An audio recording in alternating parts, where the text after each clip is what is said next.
you for tuning in to our uh, offering of the accountability part of my role with the Chief Constable.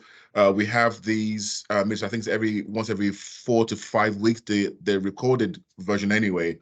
But apart from that, the Chief and I, we have almost a daily correspondence and updates on local issues, some of which are things that you have raised with me, either online or via emails or during my my movements around the communities in Bedfordshire. And I've compiled a number of these engagements from you as members of the public, and some are some of my own questions that I want to raise with the Chief Constable on your behalf as well. And Trevor, as usual, if you want to introduce yourself to those who are listening, please. Yeah, hi everybody. I know there's thousands of you out there listening to this. So yeah, my name's Trevor Rodenhurst, the Chief Constable of Bedfordshire. And for those who are watching this, very pleased to have you doing so. Thanks, Trevor.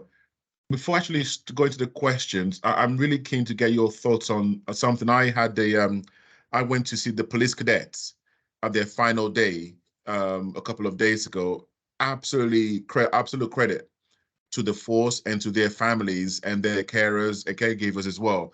And I want to just publicly thank the instructors for their dedication to these young people and providing them with a fantastic experience when it comes to policing and also public service. I wanted to just get some thoughts from you, because there were some young people there who I was informed had some learning difficulties. One or two had autism, and the instructors were telling me that they've had quite a number of young people apply recently who have got some kind of a SEND requirement. I know that there are officers at some of the recruitment days in the past that I've been to also who have got, for example, autism, who work in the force. And no doubt there are people who want to join Bedfordshire Police who have got some kind of neurodiverse attributes and so on and so forth. Can you just sort of talk me through the support that the force has got in place to, one, encourage a diverse range of people, not just in the physical diversity, but non-visible diversity, like autism or learning difficulties, but also to support them once they're through the door and keep them in place? Yeah. Yeah, so I guess I'll come to the neurodiversity, question in a moment. But in general, what I would say is Bedfordshire Police, I want Bedfordshire Police to be an employer of choice. Bringing people with any kind of visible or non-visible difference in the organisation brings in different perspective. It makes us more representative of the public we serve, and actually organisations that do that are higher performing, and that's a proven fact. And also when we do that, we don't ask people to leave their difference at the door. So we want to understand it. We want to see where it's an asset, and if there's reasonable things we need to do to make it easier for that person to be a member of our effective member of our workforce, then we should take all reasonable steps. We're a disability confident employer, and yes, you are right, we have a number of people with various protected characteristics who are in our workforce, both as officers, special constables, members of police staff, and as you can see, the cadets is an important thing that we do, along with the, we do work experience. Actually, we did that recently, and I spent some time with them. Yeah. So the cadets does two things, doesn't it? It gives young people a chance to step into kind of leadership and have a better understanding of public service, and to get involved in things that help them develop as young people. And any kind of disability of that nature shouldn't be a barrier to them coming in, and therefore what you heard is people who are have had some inputs to help them kind of be more understanding and put in reasonable adjustments. If it's and what we say to the people in our workforce is, tell us about your non-visible protected characteristic. Because if we know about it, then we can put in place reasonable adjustments. So, you know, and you saw an example of that. You know, I'm pleased to say, without me telling you about it, because it was apparent what had been done, and that is the approach we're taking. Yeah, for me, it was quite moving to hear one of the instructors, who he himself, I believe, he's trying to become a police officer, but I think his learning difficulties is proven to be an obstacle. So I'll get that information over to you later on. But it was just moving to see how he was so supportive and so keen to have more young people, despite the learning difficulties or whatever behavioral issues that they have, to come and join as cadets. So I just want to just give a special thanks to those instructors and for all that they do for the young people in the police cadets. So moving on to the last point on that, I would just say there obviously is a standard that has to be met. But you know, it doesn't mean we won't offer help to people to reach that standard. They have to reach it. Yes. You know, to be a police officer. But obviously, in anyone who was unable to become a police officer, then there are other careers with Bedfordshire Police. Yes, absolutely. Right. Could you just give me a broad overview of Bedfordshire Police performance in terms of crime, and which areas we are seeing falls within policing, and which areas are of concern to you at the moment? So, and I know this is a massive area, and when we've had our performance meetings, hence why we decided to have this as a standalone meeting instead. But just a broad overview of where things are trend-wise, areas that we're doing really well, areas where we could be doing a little bit better, and what you're trying to do, try and deal with those trends. Yeah. So actually, you know, the broad headline is all of our trends predominantly are going in the right direction, and I'll give a couple, and barring a couple of exceptions. So, you know, that, you know, in some ways, whilst it's a really broad area, you know, areas I'm focused on, because they're, you know, so, you know, some of our, you know, a theft from motor vehicle recently is we've seen a number of crime series, which is across the county, it's been a challenge. But even on that, on the current data available, you know, we're 9th in the country for that, you know, in terms of number of crimes that happen per 1,000 population. So that means there's only 8 forces with lower numbers of that, and which is an improved position from 12th, where we were in the previous quarter.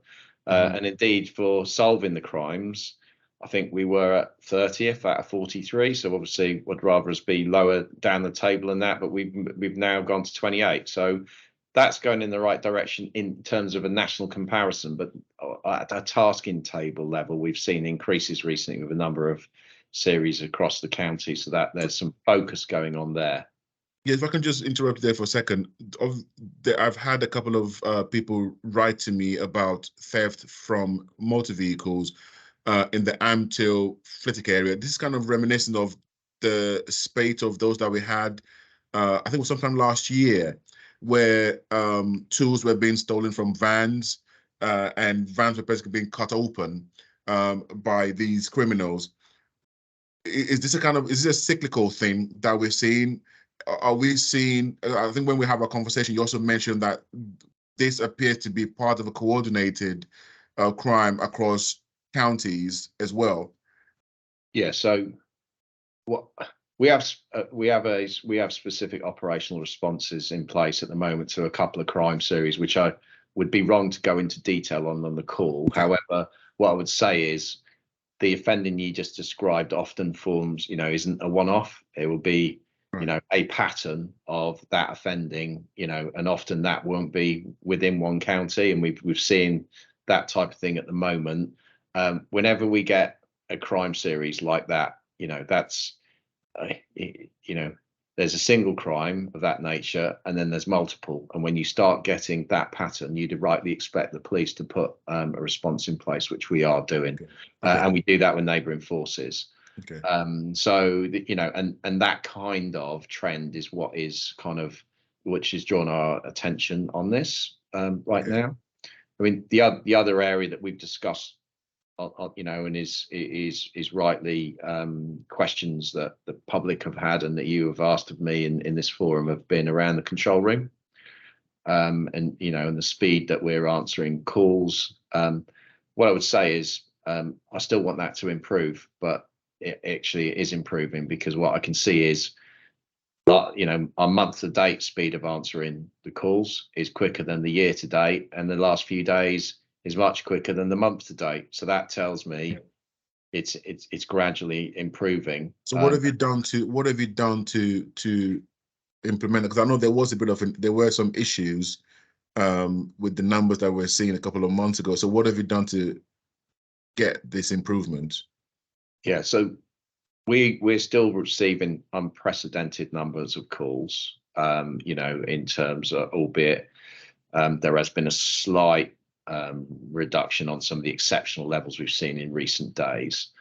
And so, and the summer is always a busier time of demand, at a time where you try and give some people leave and those things. So what we are doing is, as you've witnessed for yourself, we are recruiting people, police staff, into our control room. And you know, that is a ongoing cycle, and a number of people now are starting to get to the stage where they're moving from being trained to actually doing the role, and increase it to easing the pressure on colleagues in the room. But that kind of flow, because you can only do this at such a pace where, because it takes time of others to train people, so you have to balance managing today's business with training colleagues. And in addition to that, you know, our model was one of having police staff in the control room and cops on the streets. But for the summer period, we've had to put some police officers in. Obviously, they need a lot less training to do that, which is, if you like, more of a short-term operational response to this challenge at the moment, but nevertheless one that was necessary to ensure we provide the right service. Okay. So in which other areas would you say that there's been some kind of improvement within the force, or is there any other areas? Obviously, you've highlighted areas of concern, FCR, the force control room, around theft from motor vehicles, which, I mean, overall, general trends, overall things are moving in the right direction.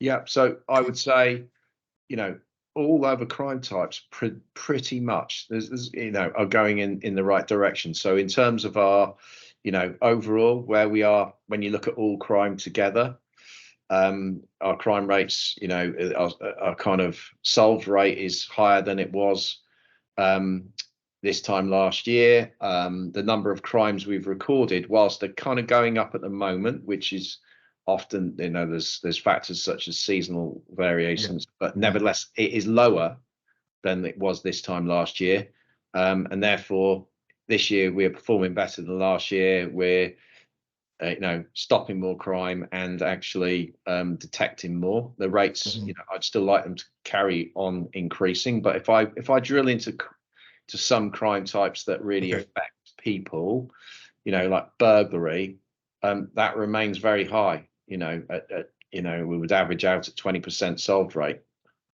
or 19.5 to be precise. You know, robbery, a good detection rate on robbery, and where is the force in terms of national comparisons? Yeah, I don't have the national comparison, but obviously for burglary, we've been certainly in the right quarter of the table consistently over a period of time. In fact, we've been, you know, I wouldn't want to pull a figure out, but we, you know, earlier in the calendar year, we were, you know, in the top 3 in the country, and we haven't for solve rate. Yeah. So, and we've had huge reductions, as we've discussed, you know, as minuted in these calls that we've had before.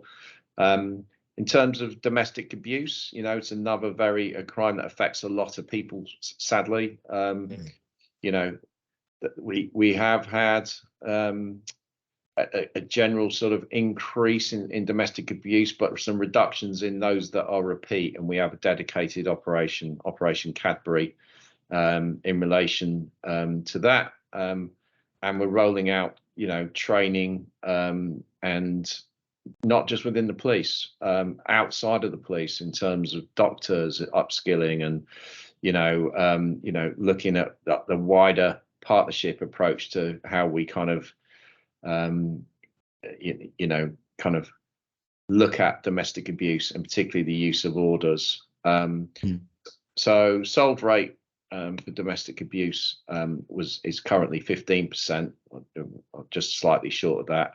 And, you know, in terms of repeats, it's at 23.16%. So the repeats are the ones where I often focus. So yeah, because that will be the people who tend to do It's but obviously with the yeah, repeat offending also is the repeat victimization as well, generally.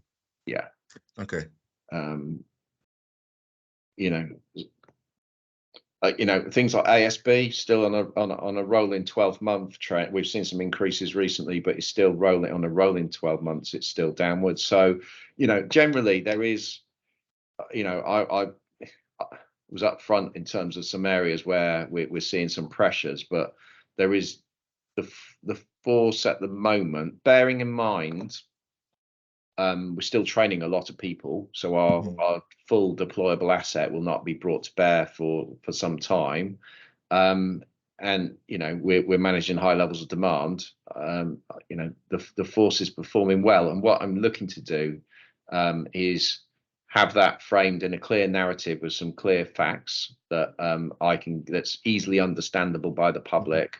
That I can share with you, and you know the force, and if yourself, should you wish, can be sort of highlighted actually, because it's a good news story right now. And what about, can you just give us a brief, before we move on to the next question, can you just give us a brief update on force performance in terms of homicides, serious youth violence, and violent offending, if you've got that information as well? Yeah, so I mean, all I would say is we are, you know, if you look at this is in terms of percentages, and I don't have them, I'm certain that we would see as an outlier right now, because we've had 5 or 6 homicides so far this year. However, you know, we're still talking low numbers in the county, but nevertheless, really serious. What I would say is we have an exceptional, you know, rate of detecting those, and as you would have seen, there've been some news headlines recently of some very serious, you know, outcomes with convictions for homicide in the courts in relation to specific cases in Bedfordshire.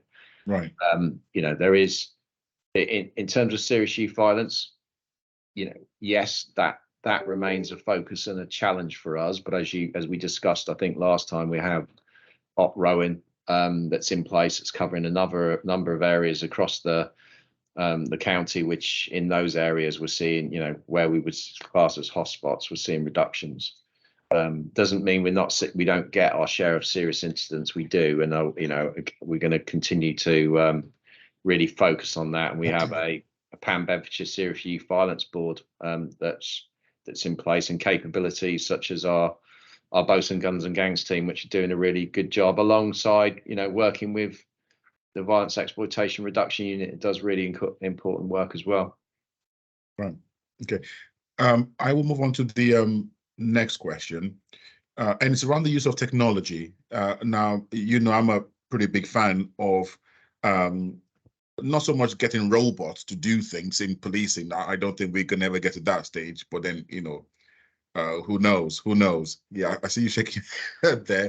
But I mean, how well is the force adapting and making use of technology in, you know, in terms of making the charging process more seamless, in terms of getting justice for victims of crime, in terms of making public confidence in policing that much better? How well is I mean, obviously, we are investing in technology. Can we just get an update on how the force is adopting this and how well this is going down with the officers as well? Yeah, so obviously we use technology directly to give us outcomes. I wouldn't go specifically into the detail, but all I would say is, you know, there's no safe place for criminals to, you know, perpetrate their crimes against the public, and that includes the online space, you know, dark web, whatever. So our capabilities in that area, which you wouldn't expect me to go into in great detail, we are, you know, we invest in. I think where the technology bit is the really good answer, and something I'm particularly proud of here, is there are things that take a lot of time for people which I would describe as kind of administrative type functions, which takes away their time. And what I'm thinking of particularly at the moment is in relation to our investigators. So it's really important that we redact personal information from material we send to the CPS. Now, that sounds, well, why is that a big deal? But it's not just witness statements and things like that. We have, phone downloads, really lengthy financial, medical reports, all sorts that end up forming many, many hundreds, sometimes thousands of pages of material that has to be part of a criminal case. And to redact that can take many hours, and that is not how I want my people spending their time. And actually, it's not, that's probably not how I know it's not how they would want to be spending their time. They want to be doing their job, investigating stuff. And so here in Bedfordshire, I think we are one of the first forces, if not the first, to introduce a redaction tool which automates that process and turns hours into minutes of time. Obviously, that then means our cops can actually be, working on proper, investigating things and, and moving those cases forward rather than being bogged down.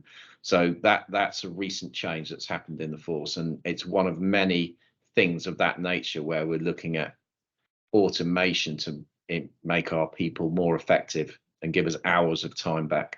So, do you have any examples of this? I mean, how long has this been in place now, this redaction tool?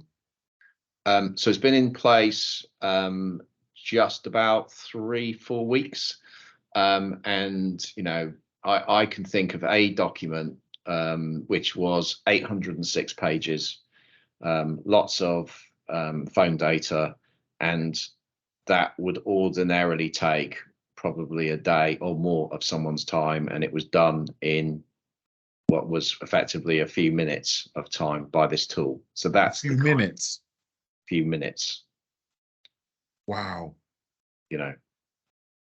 So that, and you can imagine the difference in the individual's experience of their working day as well, in terms of they can now see that they're, as a result of that, they're spending time, progressing, I think, as the public would expect us to be doing. Yes. Yeah. I mean that is very, very, that's a positive outcome, and it will just be to see how this is compounded over a period of time in terms of productivity of police officers and the impact this has for the victim journey through the criminal justice system as well. I want to do that because I want to do a full evaluation, because obviously when you do something like that, it actually costs money to do it, and I need to be able to show that we're making good use of. I mean, of course, as you'd expect, I will be asking you at some point, what is the return on that investment? But ultimately, the return has got to be, even though I accept that it has to be about the best use of police officers' time or police staff's time, it's about how is this impacting charge rates? How is this impacting potentially even conviction rates? How is this impacting the victim satisfaction throughout the whole process? We talked about the numbers on domestic abuse alone a few moments ago. You can imagine, that can only have a positive impact on those things. Yeah, because I mean, I would imagine it's still the case that the longer someone has to wait through an investigation of something like a rape or DA, domestic abuse, the over time there's a dropout rate, and if that can be shortened, that only improves the engagement process for the victim. Yeah, I mean, this speeds up our building of the file that goes to the CPS. It doesn't speed up the other parts of the system. Yeah, I understand. It's a live issue, isn't it, at the moment? The delay in criminal justice. But if the quality of the file is that much better, it just speeds up the whole, potentially, the charging process from the CPS as well, I'd imagine. Yeah. Good. Well, and sorry, before we move on, does that platform, does it also interface with the CPS? Because in the past, we will have cases where the CPS will send something back because it has not been redacted, because it has not been, something has not been added, whatever it is. Does that make it a bit more seamless now? It makes it seamless. There's a challenge with historically that huge files was difficult to send them to them. This this tool breaks those files down into a size that then don't get bounced back because of file size. So that creates an efficiency. And if there is there needs to be additional or some reducing of redaction in a particular document that comes back to us from CPS, it's just a case of bringing up that tool again that will have that document within it, and just making that one change, rather than what happened in the past is that document had to be redone. Okay. We have also spoken in the past about a victim portal thing where someone, say, reports a crime. Having done so, they can get a text message with the crime reference number, with details of the OIC, the officer in charge, and then they can effectively log on, maybe even use some of the public access terminals that we've got, or using their mobile phone, log on, and they can track the progress of that investigation. Basically manually access their data without having to call the force control room to get an update, which obviously adds to the call volumes as well. How is this going so far? Yeah, so there is a product or products like that on the market, and it's something we want for the force. We're engaged currently in discussions to acquire that capability, and actually, I've said to my team I'd like to have this for the force this year. So if that's achievable, that's what we're going to try and do. Obviously, that is a better experience for a victim of crime. They can track their crime, they can get updates that they need. And similarly, it's a better experience for the force because people won't be ringing us to find out information they can get in an automated way. So, that's what you'd expect of a modern organisation, and we're determined to kind of bring that in, enable that for the public of Bedfordshire. Well, clearly you know me too well, because I was going to ask you, when do you think we can possibly have this? But you've sort of said, without committing to a specific date, which is fine. I'll let you get off with that. That hopefully by the end of the year. I think if we can, it could only happen. It couldn't happen soon enough, because I think this would just remove so much demand from the FCR, and I can only imagine the number of people who call to get an update on something that they've reported, rather than a crime. Yeah. Well, we've spoken about the redaction tool. That was something that was built in not many weeks actually, and delivered into the force. So that shows you the agility there. We've also brought online the digital asset management system recently, which is a longer term project for forces in our region and our sub-region, and that's in place, which enables us to bring digital data at scale into the force and move it round and into the criminal justice system. So, this is a continual direction to travel. There's lots to be done, and what we've just talked about now is our ambition of where we're kind of going next in the short to medium term. So the DAMS, the digital asset management system, is that something that the public use, or is that something that the police use, having provided that information? So upload to the public. It enables us to take information from the public. So if we can take digital evidence from the public into our system. If necessary, we can use our redaction tool, etc. But then, we can then move that around without us, in a way that enables the data as of the size that it is at these days, etc. In a way that was much more clunky than that in the past. So that again, that's okay. Our staff are using that as we speak. So there's a number of changes that have happened recently in that space, which I'm sure you had a sense of. Hence, you've asked me the question. But it's a good story for the public because it'll improve our service. But it's really good story for our staff because it enables them to do the job that we've asked them to do. Next thing I want to ask you is around road safety, and also how money from cameras, tickets, and collisions are being used as well. So basically, fines that people get for speeding or whatever the case might be, how the money is used in the force area. But also, the main thing I wanted to actually ask you on this particular question around road safety these days. What more can the force be doing to make our roads safer? There's still issues of people driving around on these e-scooters or the electric bikes. Now, I actually got an email, an open letter, believe it or not, from the Member of Parliament for Bedford and Kempston, who wanted to know what the force's policy is on e-scooters. And in a way, I kind of sense his frustration, because as we've spoken about before, many people complain about this.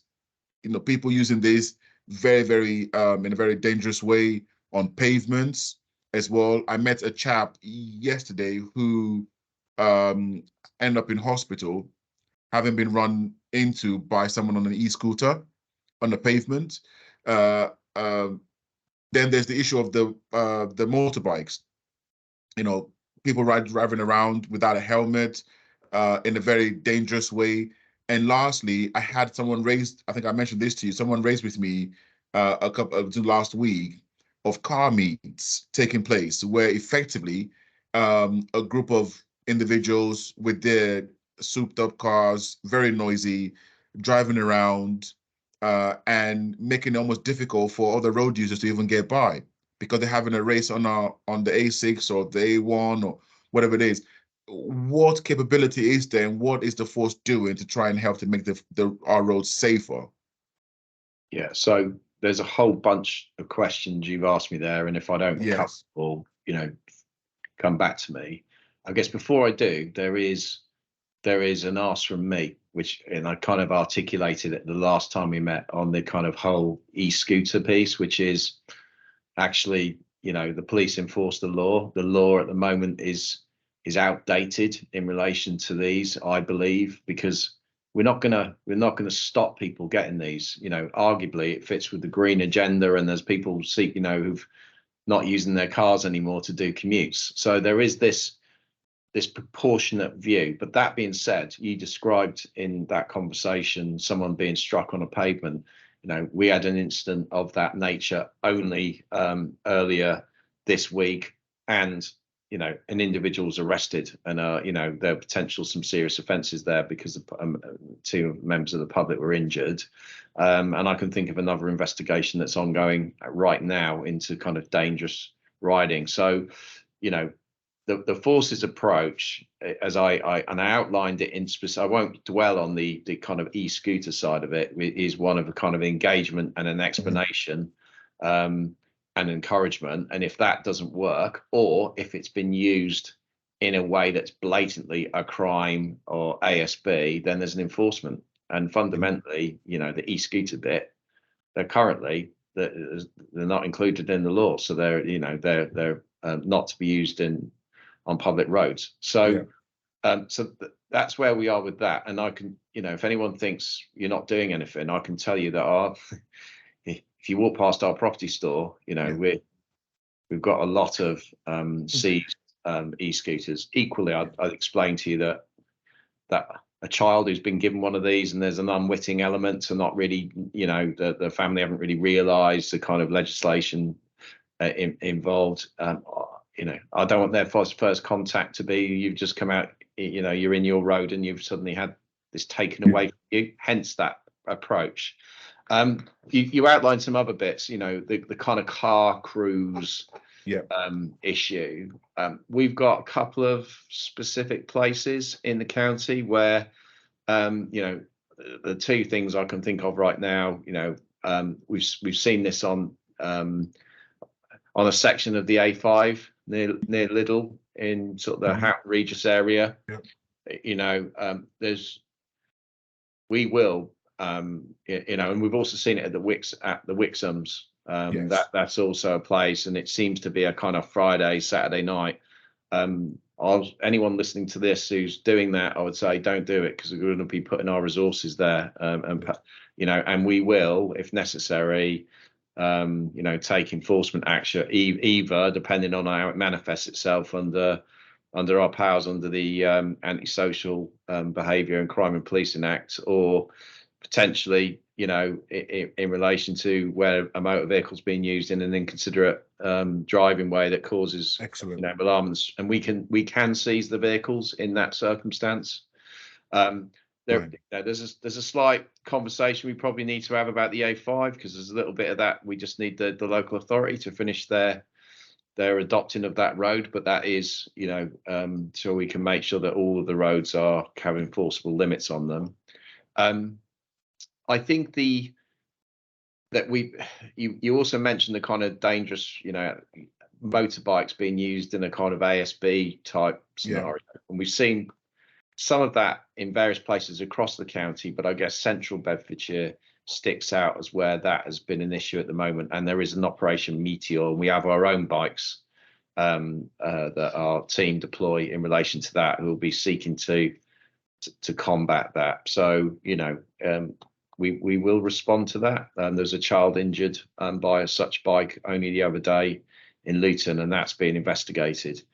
Clearly, we've got our roads policing resources on the roads, and we're looking to increase the resources that we currently put in there, because they need some support right now in terms of additional people being released.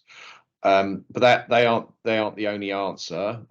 You kind of indicated about, you know, the capabilities we have to try and deter people, and we have a camera tickets and collisions collaborative unit that we share with Bedfordshire and Cambridgeshire, because obviously we share some of the same road network. It's more efficient to do it that way. Yes, that does generate income, but it's pretty much a self-funding capability, because there's a lot of investigation that goes into being done by those teams, in addition to the kind of, you know, the processing of people and putting them on, you know, speed awareness courses and those things. So the income pretty much that comes back to the force funds the capability that actually does the office-based investigation, deploys all of the camera capability that we see.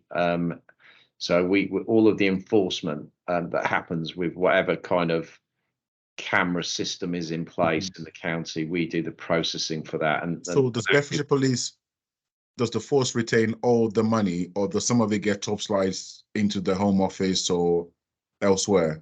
Yeah, so it depends what the pathway is. So if for example it's a speed awareness course, we get £45 for each course towards the cost of administering this. But that, what I'm saying is, there isn't like a profit headline for Bedfordshire coming out of it funding the capability. If they go to court, if driver pleads not guilty to the CPS and the CPS do the prosecution, police don't get any money. And if the driver pleads guilty at court, then we will receive sometimes £100 in costs. But often there might be hardship pleaded and those sorts of things at court. So it doesn't automatically follow that will come, or if it does, it might be in installments over time. So there's those kinds of things, which are all factors. But there is, you know, we're talking about road safety. There is a strategic road safety partnership, and there's a board for that is chaired by my deputy chief constable, but there's all three local authorities on that. We have highways on that, as well as representatives from our road policing, so that we can look at, you know, high risk areas, make physical changes where we might want to, you know, look at for other types of tactics, and raise awareness, because a lot of the road safety issues are caused by not just the antisocial stuff that we described, but people, you know, in speeding, not wearing seatbelts, using mobile phones, those kind of things. Yeah, the number of people that I actually see driving around without a seatbelt is pretty distressing. And having seen some of the footage when I was doing my training as a special of the aftermath of a road traffic collision, where one passenger was wearing seatbelt and the other wasn't, I find it absolutely extraordinary that nowadays people still drive around without a seatbelt. Yeah, and the one that, you know, the other one is the mobile phone, because it absolutely proves that makes you less safe and a higher danger to others. Yeah. So Well, the only thing I wanted to ask you is, oh, by the way, you did answer all those questions, by the way. Very well done. The one I would also ask you is, so during the police and crime panel, one of the councillors raised the thesis that there's some kind of a disparity between crime solve rates between the three CSPs, the Community Safety Partnership, basically the three local authorities, that apparently Central Bedfordshire has got a lower crime solve rate compared to Luton and Bedford Borough. I was not aware of that, but if indeed it is that something that you have seen? And if it is, why do you think that is? And what can be done about it? So I'll just bring up the figures while we're talking, so I speak facts rather than. So unless he was talking specifically about a crime type, yeah, or crime overall, yeah, that's. he didn't specify that, by the way. I got it. I got it here now. So okay, so the solved crime rate's currently 12.1%. Overall, it's overall, but that's an increase month on month and higher than this time last year. So a positive story for the county as a whole. At the moment, Bedford is performing. We're performing stronger in Bedford, so it's at 14%.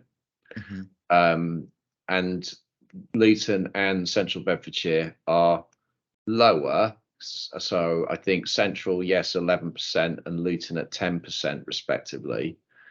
There's a whole bunch of factors, and actually that's at the moment. This is, so the increased crime, it's not reflected as a kind of, a trend that's going in that direction, widening that gap. And in fact, it's quite the reverse in Central Beds.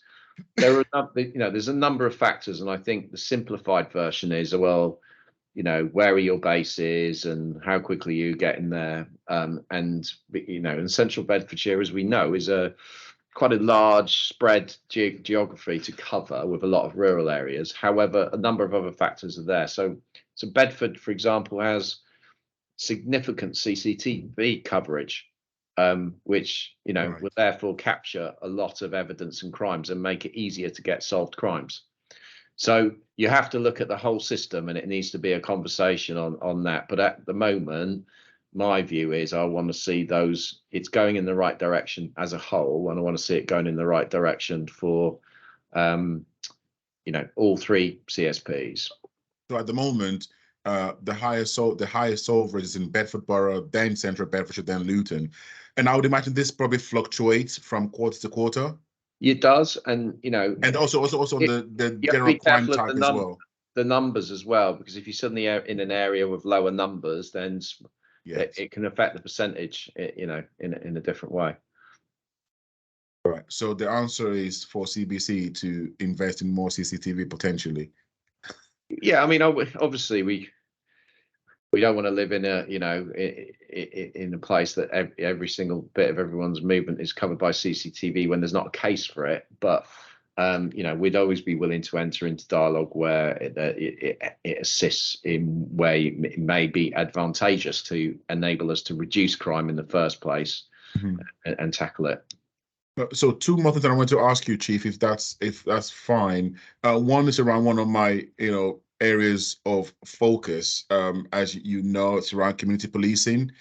I've seen some really, really good work being done by the community team. I saw that with the new superintendent in the community in place now, they're now doing this thing called Adopt a Street or something like that, where the community team take on a street each week and they do door knocking with local residents. Can you just give a general view of how well you think the focus on community policing is working at the moment in the force? So the thing that we're building on is we've gone from a place a number of years ago where we didn't really have a community team to one where we did, but then they were constantly being called to do other things and cover gaps in the force, to one where largely community are left alone and not abstracted. There is a slight exception to that this summer where we've got where if we just we've had to create a couple of extractions in order to make sure we can respond to calls from the public and develop our students, etc. But actually, on the flip side, we're able to put some students into community because it's good experience for them. But fundamentally, as recognised by the HMIC, our community team are doing community work, and so they're and the fact that you just mentioned we've got a dedicated superintendent just for community, that's a significant leader Yes. for the force of Bedfordshire side to solely focus on the activity of community policing. And the initiative that you just described, I'm sure is welcomed by residents, and it's not a random thing. We will be picking streets where we think that will have a more positive impact. It's community policing is a really important part of the mission, because I think if you don't have that, you'll just end up having to build more and more capability, because that's at the heart of prevention, not exclusively. Yes, I was going to mention that, obviously that's part of our focus on crime prevention, and I want to thank you for committing to that 10 extra community officers by the end of this financial year. In March 2024, and I think that would be a significant increase. I think that's probably one of the highest single increase year on year to community numbers in the certainly in my time. Yeah, it is in my. I've been forced since September 2019. It's the highest. We've maintained numbers pretty much since then. And this, apart from rural crime, where we did have an increase, but this will be, the biggest increase into that area. And obviously they don't work in isolation. They work alongside roads policing, the enforcement team, other capabilities, our investigators. So it's not an isolated capability. It's one that it knows its local area, and therefore it makes us more effective. That's good. And I need to ask you about something that should not be controversial. But actually, before I ask you that question, Trevor, sounds like question. I will ask. Controversial. I will ask you that. I promise. The pay award, obviously the 7%. That was a very, very welcome announcement from the government. The recommendations from the public sector pay review body was for, I think, between 6% and 7%, and they went for the highest amount for policing. So I'm pleased that the Prime Minister accepted that. And to my best knowledge, it will be funded out of the Home Office budget rather than out of the force budget, having to fork that out separate as money. So it's not new money, but it's new money from the Home Office, which is good. I'd just like to get your views on that pay award announcement, and what your thoughts are. Sorry if I'm putting you on the spot here, Chief, around police staff as well. I know that's something that we've spoken about, and we're waiting for the paperwork from the Home Office.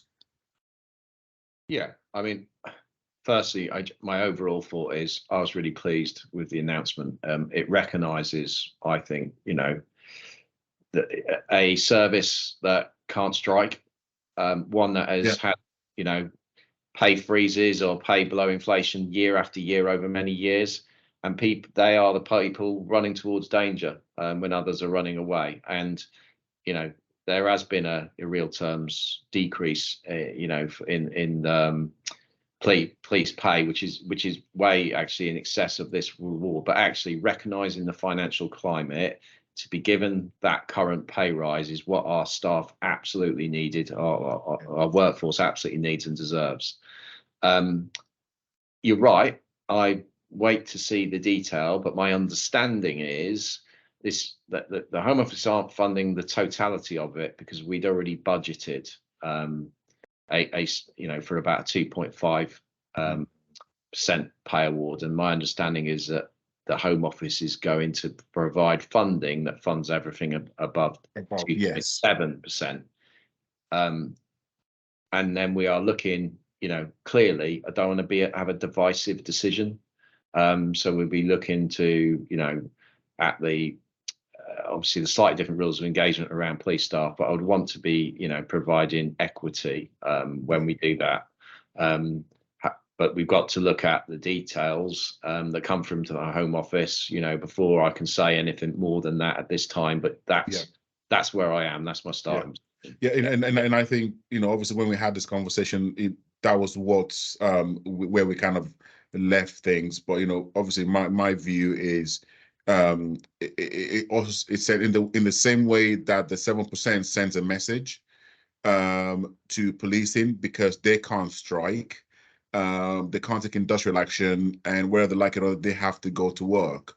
And I think the decision that we jointly make, as commissioner in chief, around police staff will also send a message. So, but you're right, we definitely need to wait for the details from the Home Office, and then we see how that pans out. But yeah, so I join you, and I also welcome that pay award. So my final question, that's kind of controversial, is around what is your view around the sorry, Commissioner, yes. Obviously as chiefs we've been making the case for this, but I know you have as commissioners, so thank you for the support on that, because it feels that we've been heard in at a time where we recognize it's a difficult economic climate. Yeah, no, absolutely. I mean, now several conversations with the policing minister around the initial recommendations. I was very worried about what I was hearing from the Home Office and the Treasury in terms of what the pay award would be. I remember there was a conversation, where it was really, look, these men and women can't strike. That has got to be a considerable consideration in what is being done. So, but I never thought in a million years that they were going to go for the full amount, and that they were going to fund this over and above what we had budgeted for, the difference. But as you say, when I say it in writing, then I'll officially, then I'll believe it. That's just the only thing I would say is, this is the right thing to do for our staff and our workforce rather, and but it's still, even so, we will have financial pressures next year in our budget, and we'll still need to find efficiency. So I don't want to project a sense of it's this is all fine, because he's just talking about pay. We're not talking about the wider picture.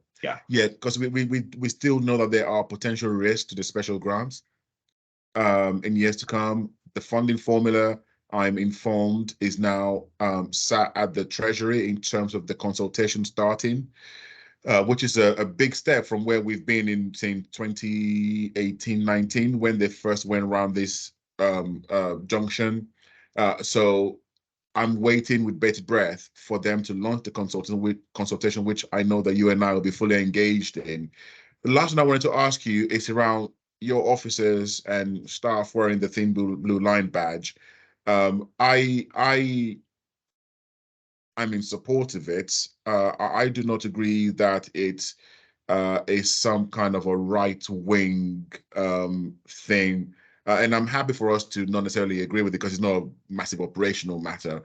But I'm just interested to get your view on this, on this, where I know that the Met has banned its officers from wearing this thin blue line badge.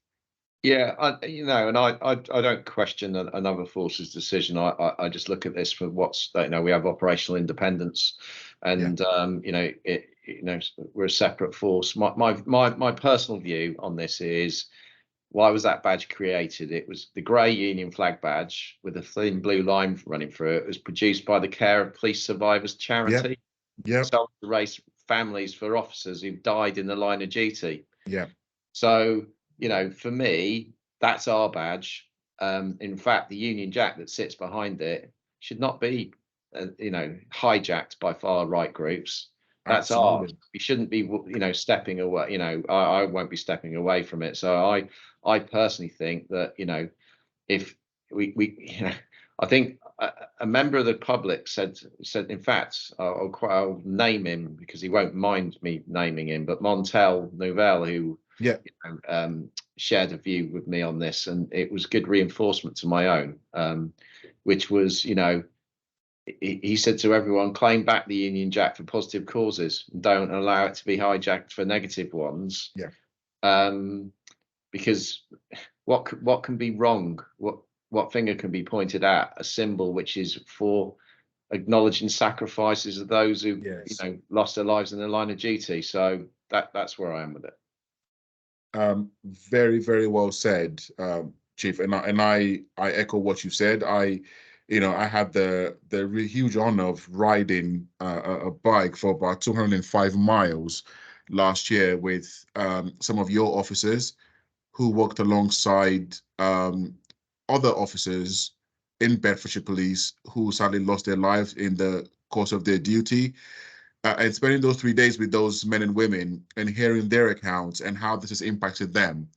And then getting to Staffordshire, the National Police Arboretum, and hearing from the families of these officers, for me, made me think, absolutely, there's nothing wrong with this. And obviously the Union Jack is the flag of our country. And I don't think we should be remiss in wanting to display that, and also having the thin blue line as a representation of what happens every time we lose a police officer in the course of their duty. So I'm very much on the same page with you. And of course, it's up to each force to do as they wish to do. But I'm glad to say that in Bedfordshire, we are supportive of those personnel who choose to proudly wear the thin blue line flag badge or not. Yeah. Good. Excellent. Well, Chief, thank you very much for your time. I think we're just 8 minutes over time, but nonetheless, thank you very much, and I'll see you again. Yeah. Okay. Thank you. Take care. Thanks, everyone. Bye-bye. Take care.